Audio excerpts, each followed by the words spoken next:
Coming up on this week's episode of Bankole's Nation, we're looking at a story about the deaths of a 2-year-old and a 9-year-old who were froze to death inside a vehicle that was parked in a Detroit casino parking garage. What does that say about the city of Detroit that has long ignored the crisis of poverty and income inequality in the city of Detroit? My special commentary coming up right after this break. Stay with us.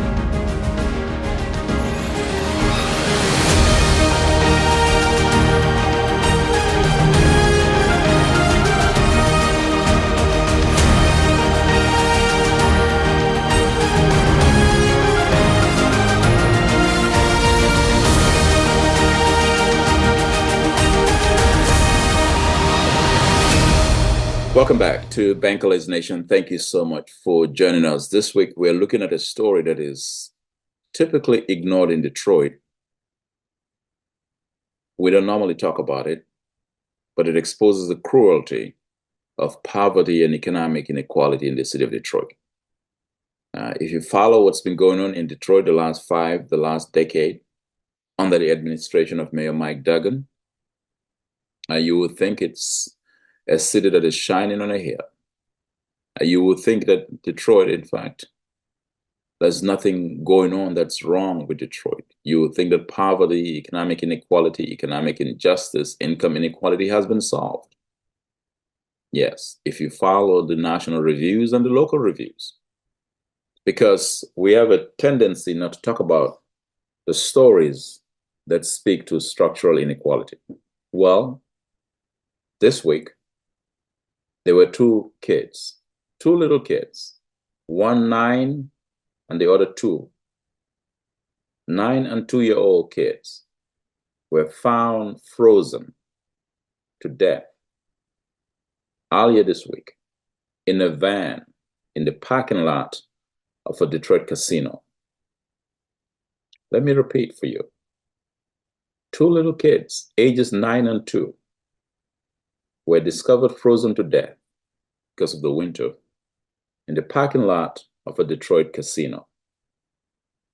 I called it a sad commentary about the unacceptable levels of poverty and homelessness in the city of Detroit. And as the news gets to report what took place with those 2 kids who were found frozen to death in the winter, more revelations have come to light that the mother of these kids reached out to the city of Detroit's homelessness preparedness team, whatever you call it, for help 3 times as early as November of 2024. That these kids, the parents did reach out to the city for help. And now we're in a situation where it's going to be a back and forth, looking at who dropped the ball here and there. Mayor Mike Duggan has come out to ask for a review of the city's homeless response team, whatever that is. But as I indicated in my Detroit News column this week, that the death of 2 kids in the city of Detroit, ages 9 and 2, frozen to death inside a vehicle parked in a casino parking garage, speaks of a cruel reality about life in a city that sometimes hides the real effects and impacts that poverty has on many families in Detroit. Many families who are struggling from income inequality.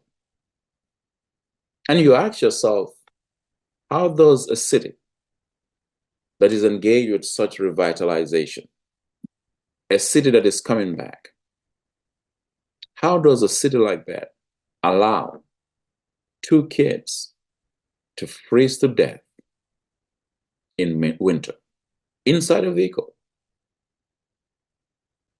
And that happens when city officials and city leaders, civic leaders included, don't pay attention to the issue of poverty. That happens when they ignore the real issue of abject poverty in the city of Detroit, when they ignore the fact that many people wake up Monday through Sunday, sometimes with nothing on the table for their kids, no food to eat. They barely have a vehicle. That there are many people who are economically struggling in the city of Detroit. And because of that, Detroit does not, I can make the argument here, Detroit does not have an anti-poverty policy. I've yet to see it. The death of these two kids, ages 9 and 2, who we as a community, as a city, allowed to freeze to death in winter. It's on all of us. You know, the great Jewish theologian, Rabbi Abraham Yashua Heschel, has a very famous quote that goes like this: "Some are guilty, but all are responsible." It's the responsibility of the city's leaders to make poverty an issue in the city of Detroit. Define clear-cut anti-poverty policies. Explain what they would do to address the structural inequality that is embedded.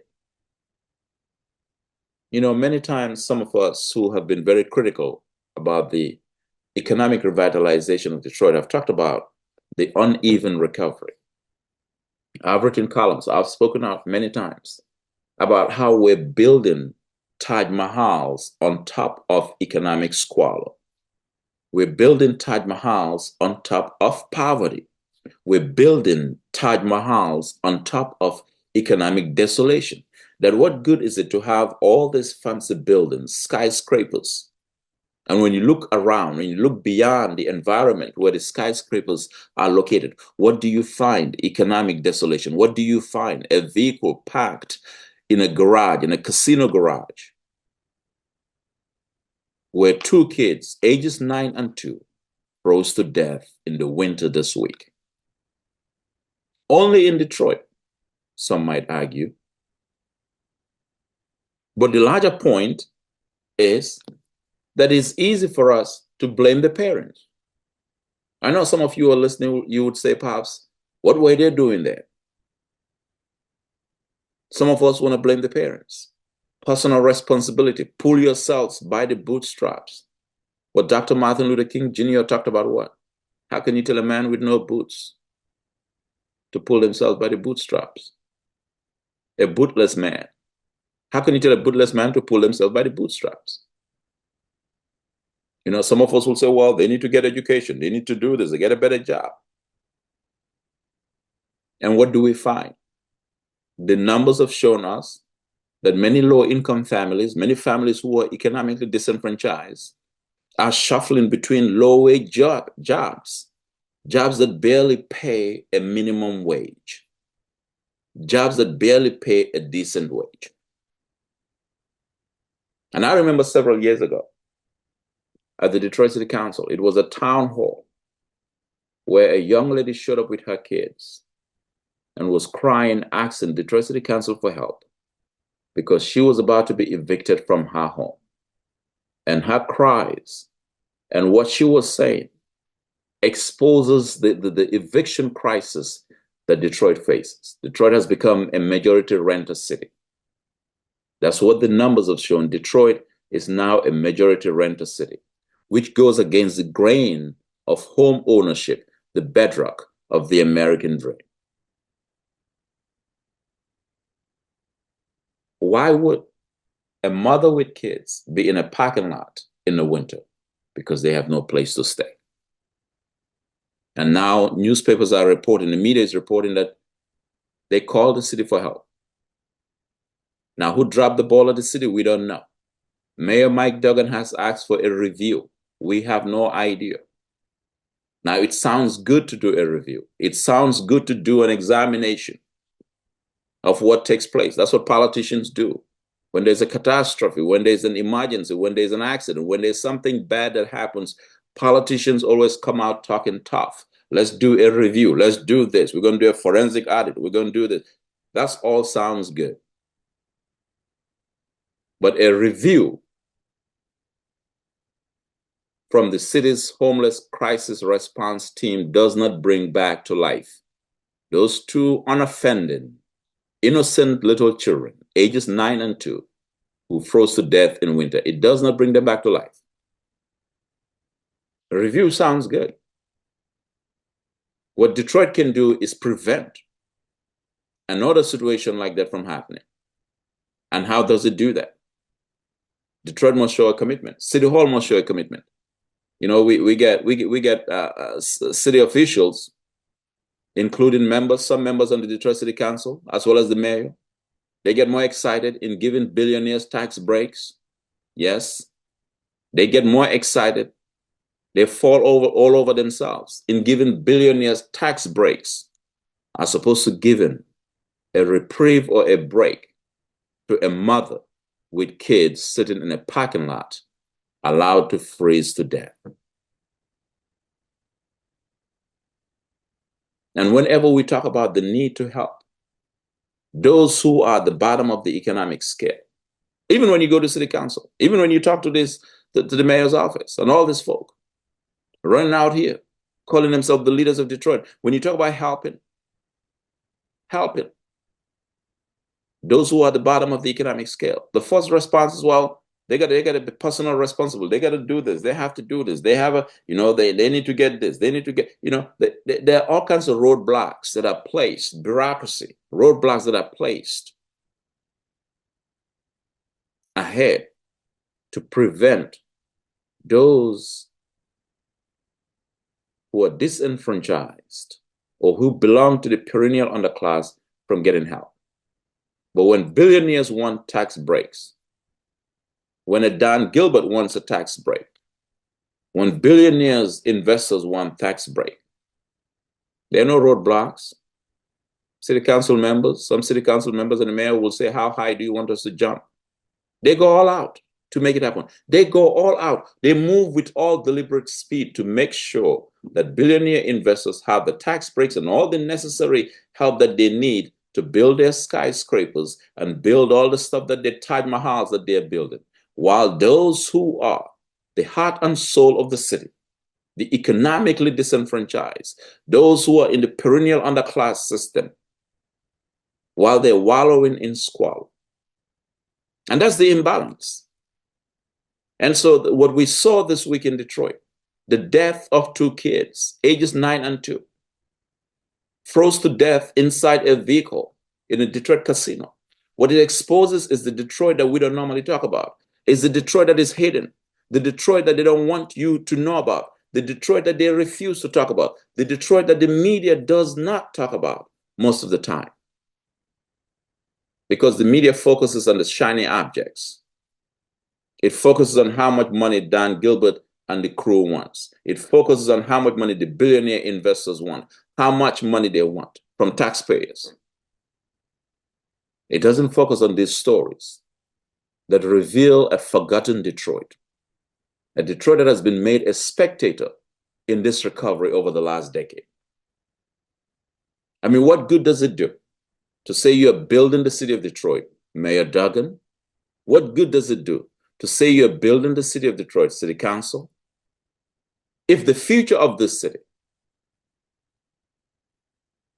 are left to die in the middle of winter, die inside a vehicle, abandoned in a parking lot? I want you to think about that. Put yourself in the shoes of that mother. Put yourself in the shoes of that situation and ask yourself, what would you want the city of Detroit to do? What would you want the mayor to do? Will you be satisfied with a review? Will you be satisfied with a review? A review that comes after the effect. some latest numbers, poverty numbers, shows that more than 43%, 43%, the child poverty rate is more than 43% in Detroit. Yeah. So Detroit is a city that has a high child poverty rate. That means Detroit is a city in crisis. That means Detroit is a city that has a child poverty crisis. That means Detroit is a city that is unsafe for kids who are economically disenfranchised, economically underserved. That means Detroit has a problem. That means we need a state of emergency to address the Detroit child, to address the condition, the well-being of the Detroit child. That means there is a crisis of conscience in Detroit. Because it will be a damn shame to have this level of not only unacceptable poverty, but this level of crisis, and nothing is being done about it. There is no policy. I've not seen any policy on child poverty in the city of Detroit, from the mayor's office to the city council. I have not seen it. If you know of any anti-poverty child policy from the city of Detroit, from the city council and the mayor's office, please send it to me. My email is bankole@bankolethompson.com. Please send it to me. We'll talk about it on this podcast. I have yet to see a codified policy, anti-poverty policy statement from the mayor's office dealing with child poverty. Beyond what the mayor said this week, Mayor Mike Duggan, he said, we're going to do a review. Okay. Every politician says that. That's cheap to do a review. But what we need is, beyond a review, we need Detroit, Mayor Mike Duggan, and the city council to come up with a concrete plan that would create a pathway out of poverty for young families in the city of Detroit. That's what we need. While you're doing the review, come up with a plan. That means making resources available that would provide stability and a safety net for these families. When these billionaire investors want tax breaks, you give them everything that they want. They ask you to jump, you say how high. Even when they ask you to stop jumping, you still jumping for these billionaire investors, giving them everything that they want. While the most vulnerable in the city, little kids as young as 9 and 2, freezing to death in Detroit. And then you call it a city on a hill, a city shining on a hill. Think about that. So much has been said about the comeback of Detroit, the revitalization. Yeah, we take pride on this podcast for having been perhaps the most vocal critic in the media, in the mainstream media, against the recovery. I've written many columns criticizing Mayor Mike Duggan. I've written many columns talking about how uneven the recovery of Detroit is, how imbalanced it is. I've used words like Taj Mahal to describe it. Yeah. I've written columns. I've spoken out against corporate welfare check for billionaires, freeloading corporate welfare check for billionaires, while nothing for those who are among the most vulnerable. I remember in 2019, I was moderating perhaps the first and only poverty forum organized by the Detroit Economic Club, the captains of industry. It was held at the Masonic Temple in Midtown Detroit. So I was invited to come and moderate that forum. At the end of the forum, I remember the president and CEO of the Economic Club, Steve Gregorian, asked me to use one word to describe Detroit. And the word that I used was crisis. You should have seen the reaction in the room of the Detroit Economic Club. You know, you can visibly tell folk who were not happy that I used the word crisis, because it's a recovery friendly crowd. Yeah. Some of the folk in that crowd think that Mike Duggan is the best thing since sliced bread, that he walks on water. And of course, I'm a notable critic of the mayor's administration, has been perhaps the most consistent, most outspoken critic in the mainstream media of the Duggan administration. But I use the word crisis to describe Detroit because I wasn't going to sugarcoat or lie to that audience and say, well, we're doing so well and doing so great. We just need to, close a couple of loops down here and there. No, it's crisis. And this week we are reminded with the deaths of that 9-year-old and 2-year-old, we are reminded that Detroit is a city in crisis. And that we're living in an age of indifference where too many people have refused to speak out, too many people have refused to take action. And that begins with City Hall, it begins with the mayor's office, it begins with city council members. So it's easy to respond to this death. Folk are going to do it to get some more media publicity, get PR out of it. But the real work is codifying an anti-poverty policy that deals with children. Child poverty is a major crisis in Detroit, but it never merits the big stage. You don't hear child poverty crisis at the Mackinac Policy Conference. They don't talk about that. No. What they talk about at the Mackinac Policy Conference is how great and wonderful things are, and how much more the billionaire investors need more tax incentives. That's what they talk about. They don't talk about child poverty. No. Think about that. We don't talk about the issues that matter because too many people are afraid to talk about what matters. We have a mayor's race coming up in 2026. There's a mayor's race coming up this year, actually. There's a mayor's race coming up. Child poverty ought to be front and center. Poverty as an issue ought to be front and center.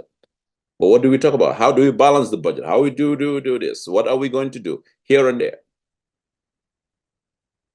And we forget the main issue that is impacting life. The well-being of a community is assessed by its ability to take care of the most vulnerable. And this week, Detroit showed the world that it has failed in taking care of the most vulnerable by all of us allowing those two unoffending, those two innocent little kids, 9 and 2 years old, to freeze to death in this winter inside a vehicle parked in a casino parking garage. That is a damn shame. And that exposes the fallacy of the comeback. It exposes the reality that Detroit has a lot of work to do. And the statement, "a shining city on a hill," is pregnant with meanings, because it also means that the city, in fact, is really not shining. And nobody can look at me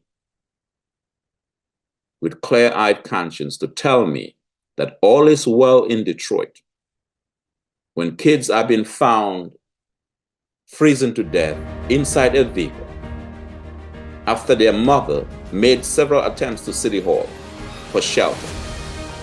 As the saying goes, something is rotten in Denmark. And I say on this Bankole's Nation podcast, something is rotten in Detroit. Thanks for being here.